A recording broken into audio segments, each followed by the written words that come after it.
we all sort of move through the world in a different way. I just move through the world with like a very like attuned lens. Like I'm an observational person, and I think about. I sort of look. I guess I look for stuff, but there are of course moments where you're not necessarily actively looking, and they come to you. I guess.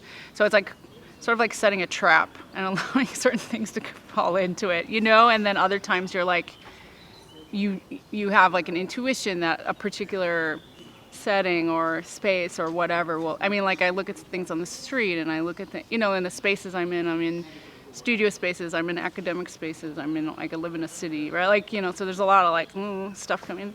So, and I've always lived in a city, and maybe that's part of my sensibility too. I've always lived in large cities where like there's just kind of a lot of visual offerings all the time that give themselves to you in terms of like possibility for finding something in that rubble, I guess.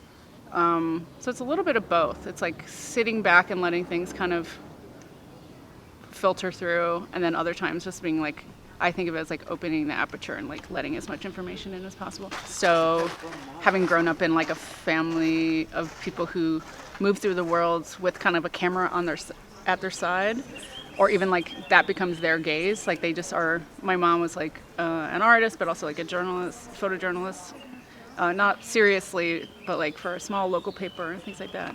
And my dad shot commercial photography, and so I actually think about like the content, which I hate that word, but you know what I mean. The real meaning of that word that I use, bring in is like it's like photographic. So I use my camera a lot to like just take notes of things, and so I'm just kind of like one of those people that's looking at stuff all the time. It's really